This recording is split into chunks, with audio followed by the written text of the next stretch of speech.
दोस्तों नमस्कार, मैं हूं पवन त्यागी। दोस्तों, कॉकरोच पार्टी और विपक्षी पार्टी देश की अरविंद केजरीवाल, राहुल गांधी पूरी ताकत लगाने के बाद धर्मेंद्र प्रधान का इस्तीफा कराकर नाच रहे हैं। और उस नाच में उनको यह लग रहा है कि उन्होंने बहुत बड़ा एक किला फतेह कर लिया। असल में अभिजीत दिपके जो जंतर मंतर पर बैठा हुआ था, उसने जैसे ही धर्मेंद्र प्रधान के इस्तीफे की खबर आई, खुशी से नाचते हुए यह कह दिया अभी तो ये शुरुआत है। लेकिन उसको ये नहीं पता कि आप जिस उम्मीद में यहां ये सोच के बैठे हैं कि धर्मेंद्र प्रधान का इस्तीफा आपके दबाव में हुआ है, सरकार झुक गई, मोदी डर गए और आपकी जीत हो गई, तो वो सोच लो कि वो मोदी को अभी जानते नहीं हैं। मैं आपको बताऊंगा इस वीडियो में कि किस तरह से ये कॉकरोच पार्टी और विपक्ष जीत कर भी हार चुका है और मोदी अपने मंसूबे में कामयाब हो चुके हैं। मैं इसको मास्टर स्ट्रोक तो नहीं कहूंगा, क्योंकि मास्टर स्ट्रोक नहीं, लेकिन मोदी की एक रणनीति थी और रणनीति भी ऐसी जो पहले से तैयार की गई थी।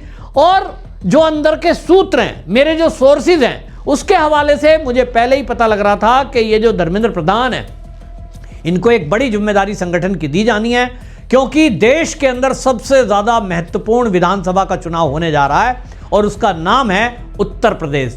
जी हां, आपने सही सुना, उत्तर प्रदेश देश के लिए महत्वपूर्ण खाली संख्या के आधार पर नहीं है।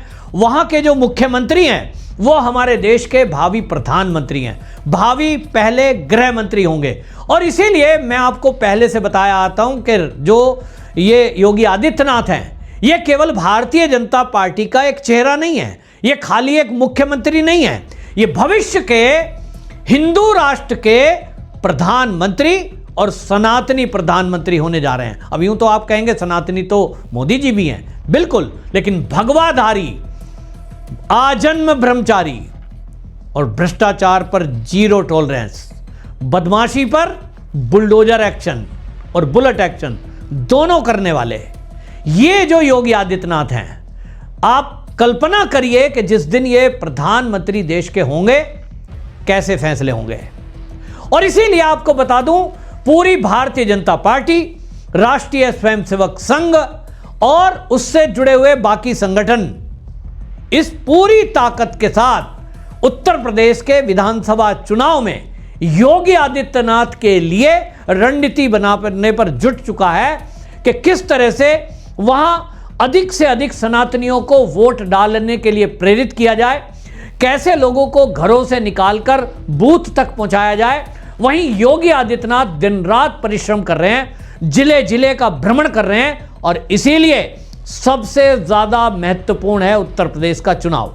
और उसके लिए रणनीतिकार यदि कहीं तय हुआ है तो मेरे सूत्रों के हवाले से यह पता लग रहा है कि वो धर्मेंद्र प्रधान होंगे। धर्मेंद्र प्रधान भारतीय जनता पार्टी का वो हीरा है कि इनको जिस भी राज्य के चुनाव का प्रबंध दिया गया है, अमित शाह के बाद पहला नंबर अमित शाह का है।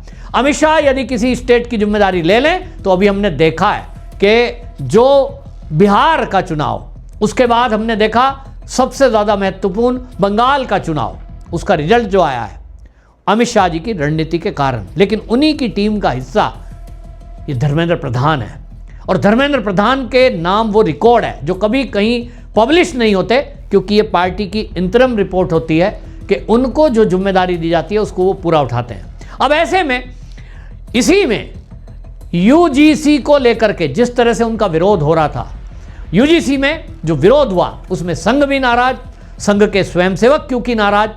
संघ का स्वयंसेवक भी इस बात को मानता है क्योंकि वो जाति नहीं मानता, वो इस तरह की कोई छुआछूत नहीं मानता। तो उनका कहना था कि जातिगत आधार पर जिस तरह से विद्वेष फैल रहा है देश के अंदर, वो ठीक नहीं है, क्योंकि राष्ट्रीय स्वयंसेवक संघ दिन रात हिंदुओं को संगठित करने में पिछले 100 साल से दिन रात एक किए हुए है। किन्हीं भी कारणों से, किसी भी स्वयंसेवक के फैसले से, अगर, क्योंकि स्वयंसेवक मैं इसलिए कह रहा हूं कि जो सरकार है इस समय जो चल रही है, मोदी जी प्रधानमंत्री, वो स्वयंसेवक हैं, और यदि उनके किसी फैसले से देश के अंदर कहीं बिखराव की बात आती है, हिंदू नाराज होता है, तो संघ उससे नाराज ना हो, ऐसा हो नहीं सकता। और इसलिए संघ अपनी राय रखता है कि भाई इसमें कुछ बदलाव किया जाए। वहां से शुरुआत हुई। धर्मेंद्र प्रधान का काम गलत नहीं है, लेकिन उनके अंडर में जो कमेटियां बनी, कहीं ना कहीं उन्होंने जिन लोगों पर विश्वास किया उन्होंने ही विश्वासघात कर लिया, और ये बिजी थे अपने चुनाव प्रबंध में जहां इनको जिम्मेदारी दी। तो तय ये हुआ कि ठीक है, अब इनको उत्तर प्रदेश पर फोकस करना है, बड़ा राज्य है, जिम्मेदारी है, और इसीलिए पूरा टाइम उनको देना है। थोड़े दिन उत्तर प्रदेश का चुनाव होने दीजिए, 6 महीने मात्र बचे हैं, और उसके बाद जो केंद्र की सरकार है वो 2029 तक है, और इसलिए जब चाहेंगे मंत्री जी बना देंगे इनको। और इसीलिए रणनीति पर वो काम हो रहा था। लेकिन ये देश की विपक्षी पार्टी जिस तरह से हमारी शिक्षा नीति में बदलाव हुए, जिस तरह से हिंदुओं का एक गौरवशाली इतिहास, स्वर्णिम इतिहास, जो हमको गुलामों की जंजीरों और मैकाले की पद्धति पढ़ाई जा रही थी बच्चों को, उसको धर्मेंद्र प्रधान जी ने बदला। जिस तरह से यूजीसी और AICTE और NCTE ये संस्थाएं अलग अलग देश के अंदर जिस तरह से एक खिचड़ी बनाकर और मकड़ जाल बनाए हुए थी, उन सबको मिलाकर एक संस्था बनाना, ये बहुत बड़ा काम किया था। VBSA यानी विकसित भारत शिक्षा अधीक्षक विधेयक, और ये जो विधेयक है इसी से विपक्षी पार्टियों को दिक्कत थी, क्योंकि उनको लग रहा था कि जिस तरह से UGC में वामपंथियों का कब्जा है, जिस तरह से इंजीनियरिंग कॉलेजों में एक पूरा नेक्सस काम कर रहा है, इनको लग रहा था कि उस पर तो प्रहार हो जाएगा, क्योंकि सब पर अब केंद्र की नजर होगी। और इसलिए बता दूं, विपक्षी पार्टी के निशाने पर धर्मेंद्र प्रधान थे। अब ये जो नीट परीक्षा लीक मामला है, इसको लेकर के जिस तरह का प्रदर्शन हुआ, इसमें यह भी जरूरी था कि देश में जो ये हो रहा है, आपने देखा जंतर मंतर पर मैं तो मौजूद था, वहां से कैसे नारे लग रहे थे, हमको चाहिए ब्राह्मणवाद से आज़ादी, हमको चाहिए RSS से आज़ादी। और आपको बता दूं कि वो मोदी हैं, उन्होंने धर्मेंद्र प्रधान का इस्तीफा लिया, क्योंकि धर्मेंद्र प्रधान का इस्तीफा होना पेंडिंग था। उनको उत्तर प्रदेश के चुनाव की जिम्मेदारी में लगाना था, उनको दूसरा मंत्रालय देना ही था। लेकिन यहां जिस तरह की वो जिद करे हुए बैठे थे, और वामपंथी विचारधारा के लोग जिस तरह से जंतर मंतर पर उत्पात मचा रहे थे, वो मोदी है, उनकी जो लाठी है उसकी आवाज नहीं होती। लेकिन विपक्षी पार्टी बौखलाई हुई है कि हुआ तो हुआ क्या। एक तरफ जो VBSA है उस पर कोई समझौता नहीं, दूसरी तरफ पेपर लीक पर सख्त कानून बना दिया गया, जिसके कारण जो कोचिंग सेंटर माफिया हैं उनमें बौखलाहट है। और दूसरी तरफ जो अब नए शिक्षा मंत्री बनाए गए प्रहलाद जोशी, ब्राह्मण भी हैं, RSS के स्वयंसेवक भी हैं। यानी ये जो कॉकरोच पार्टी और वामपंथी दल सारे के सारे मिलकर रोज डफड़ी बजा रहे थे जंतर मंतर पे, और कह रहे थे हमको RSS से आज़ादी चाहिए, ब्राह्मणवाद से आज़ादी चाहिए। मोदी जी ने कहा लो शिक्षा मंत्री बना रहा हूं, ब्राह्मण भी है और RSS का भी है। यानी जो धर्मेंद्र प्रधान ने काम अधूरा छोड़ा था, अब उसमें एक और जोरदार तड़का अब ये प्रहलाद जोशी लगाने वाले हैं। विपक्षी पार्टी वालों को समझ नहीं आया करें तो क्या करें। और आपको ये भी बता दूं, 101% समय आएगा, और समय आएगा तो इन पर जवाब नहीं बनेगा। आप मेरी बात आज नोट कर लीजिए, जब योगी जी ने तो शुरू कर दिया है PDA वालों को घेरना, और जब मोदी जी उत्तर प्रदेश के चुनाव में पहुंचेंगे और अखिलेश यादव जब वहां OBC की बात करेगा, तो मेरी बात आज नोट कर लीजिए, इस वीडियो को सेव करके रख लेना। मोदी जी तब कहेंगे कि हमने इस देश का शिक्षा मंत्री एक OBC बनाया था, धर्मेंद्र प्रधान, जिसके पीछे ये पूरी विपक्षी पार्टी चल गई, और अखिलेश यादव और उनकी पत्नी तो जंतर मंतर तक पहुंच गए थे, कॉकरोचों के साथ पहुंच गई पत्नी। और किस तरह से नैरेटिव बनाया गया, और जहां इनकी जिम्मेदारी जब इनकी सरकार थी, केवल एक परिवार के लोगों को छोड़कर बाकी किसी को बड़ी जिम्मेदारी देते नहीं है।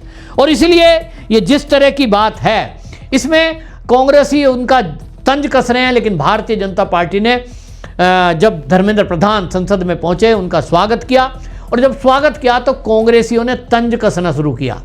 जयराम रमेश ने ये वहाँ एक कांग्रेसी था, उसने तंज कसा कि पहली बार ऐसा हुआ है कि जो आरोप हैं उसको फेस नहीं किया, मंत्री ने पहले ही इस्तीफा दे दिया। जयराम रमेश सीनियर लीडर हैं, लेकिन पीछे से तंज कसते हुए कहा ऐसा तो होता रहता है। इस पर धर्मेंद्र प्रधान ने कड़ा जवाब दिया। उन्होंने कहा कि मैं तो स्ट्रीट फाइटर हूं, मैं कोई AC रूम में बैठने वाला एक्टिविस्ट नहीं हूं। इनके चेहरे देखने लायक थे। क्या जवाब है आपके पास? मुझे कोई फर्क नहीं पड़ता। और आपको बता दूं, भारतीय जनता पार्टी के जो जितने भी नेता हैं, जितने भी मंत्री हैं, उनको एक फ़ोन, एक इशारा आएगा कि आपको इस पोस्ट से इस्तीफा देना है। वहाँ कोई सोचा नहीं जाता। और जिसने किंतु परंतु की, ये भी हम जानते हैं कि उनकी ज़िंदगी ख़त्म है, राजनीति ख़त्म। और इसलिए वहाँ जो पुराने नेता हैं वो सब जानते हैं कि यहाँ अनुशासन सबसे ऊपर है। और इसलिए इस्तीफे की बात अगर कही गई है तो कोई कारण होगा, तो कहा गया और दे दिया। उन्होंने दे दिया तो अब दो बातें हो गई।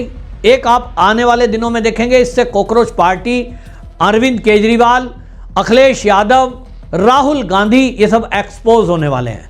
क्योंकि पेपर लीक तो फिर भी होंगे, और अब की बार होंगे उन राज्यों में जहां भारतीय जनता पार्टी की सरकार नहीं है। जब होंगे, जैसा पंजाब में हो रहे हैं, और ये कॉकरोच पार्टी समेत बाकी लोग वहां आंदोलन करने नहीं जाएंगे, तो वहां की जनता जूता लेकर बात करेगी कि भाई तुम जंतर मंतर पर हल्ला कर रहे थे, पेपर लीक पे तुम्हें छात्रों की चिंता है, आज तुम्हारा वो छात्र चिंतन कहां गया? इनको घेरा जाएगा।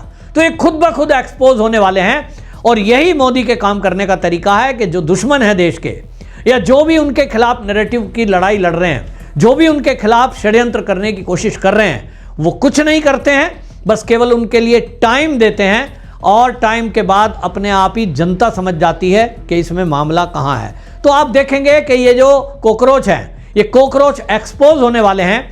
और अगला जब ये मंत्री बने हैं, आप ये भी देखेंगे कड़ा कानून बन गया। लेकिन अब ये हल्ला नहीं कर सकता। अब कोई भी विपक्षी पार्टी, ये वामपंथी दल के नेता और ये कॉकरोच पार्टी के लोग ये नहीं कह सकते कि नया शिक्षा मंत्री आपने ब्राह्मण क्यों बना दिया।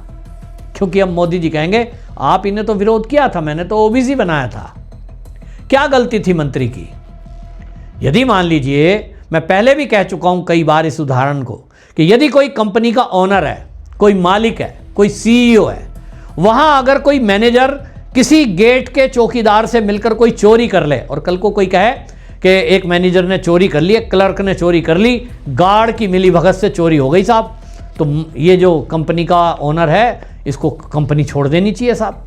ये जो सीईओ है ना कंपनी का, इसको इस्तीफा देना चाहिए। लोग कहेंगे पागल है, एक क्लर्क ने चोरी की है जिसके लिए क्लर्क और चौकीदार जिम्मेदार है, इसके लिए एक कंपनी का सीईओ क्यों इस्तीफा देगा?